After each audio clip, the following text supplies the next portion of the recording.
Hello and welcome to this channel, Beating Back Diabetes in Tokyo. If you've come to this video without watching the short on the diabetes friendly meal Kinpira, which is commonly eaten in Japan, I suggest you go and look at that short first.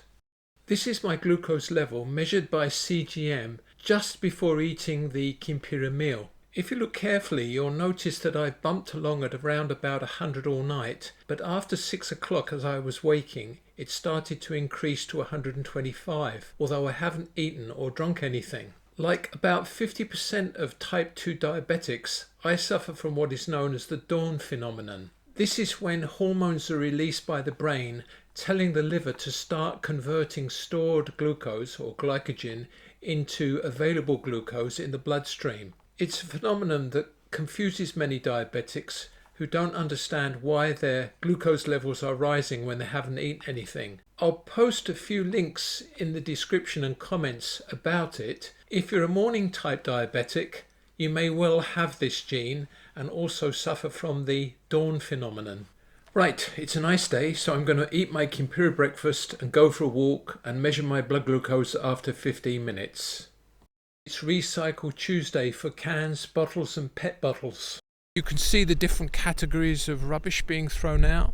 Paper and what looks to be actually like plastics, polystyrene and PET bottles and stuff like that.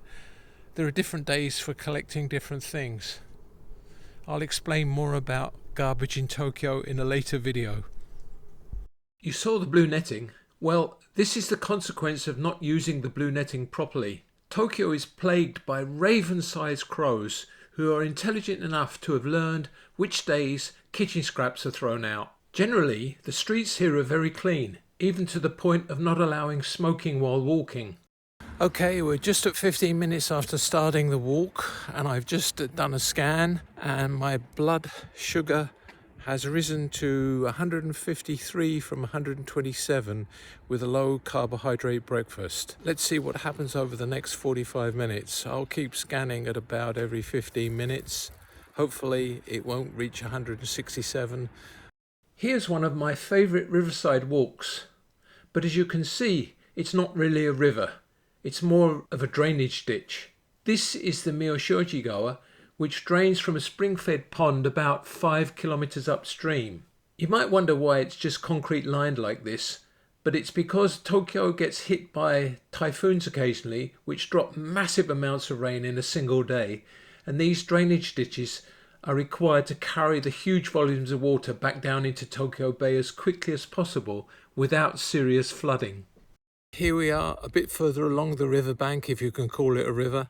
15 minutes later and my blood glucose has started to drop and it's now at 143, which is good news.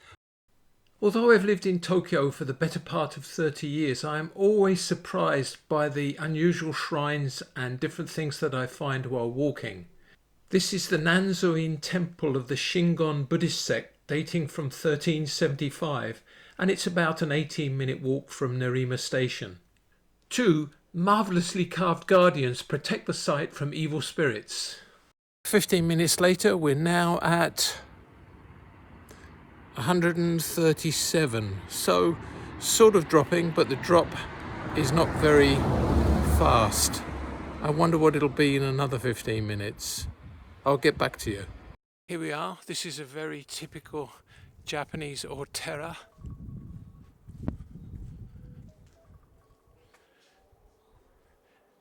And usually, conventionally, you will make a donation into this box when you ring the bell. I don't see anything in there. And there's the Holy of Holies inside. Actually, I think I made a mistake. This is not an ortera, this is a ginger. A slightly different religion. But this torii is a typical entrance to one of these shrines. And you'll notice how the path doesn't approach directly, it goes round a corner. You'll never find a path leading up to the shrine directly. It's of some religious significance. We're in the local park about 1 kilometre from where I live, 10 minutes walk, and this is the last 1 hour reading, 127. So I'm exactly back to where I was before I ate breakfast, within 1 hour. The video includes a recipe for Kinpira in the description. It uses shaved burdock root coming in a frozen form, but fresh is just as good. This is what it looks like when it's shaved before you cook it. And here it is after it's been pulled from the ground. The thin root on the right is covered in dirt, and the thicker root on the left has been scrubbed clean using a metal brush. The roots can be very long, up to 1 metre when they're grown in cultivation, but in the wild they're much shorter. If you're a kid from the 50s or 60s, you might remember playing with burdock. It grows everywhere in Europe, and I'm pretty sure in North America too. It has the velcro-like burrs which we used to throw at each other to stick in hair and clothes, and are very hard to remove. Burdock root contains a compound called inulin, which blocks the absorption of glucose in the small intestine. It can also be got as a supplement, but it's much more delicious eating it in Japanese Kinpira. There's a link in the description about foraging for burdock if you can't find it in your local Asian food store. The sharp-eyed amongst you will have seen that this recipe also includes shiitake. I'll talk about the effect of these mushrooms in a later video, but for now, let's talk about what we learned from this meal.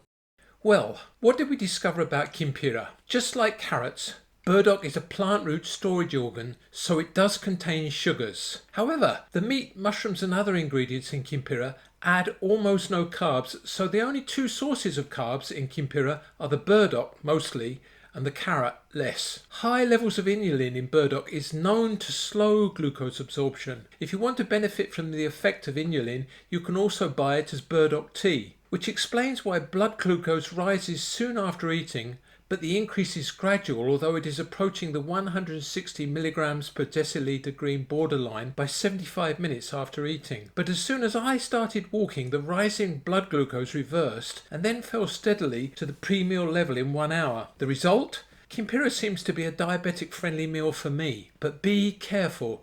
There are other Japanese burdock meals, such as burdock tempura fries or chips, that are not so diabetic-friendly, as we'll soon see in another later video. If you've enjoyed this video and would like to see more about the impact of exercise and different foods on your blood glucose, please click the subscribe button.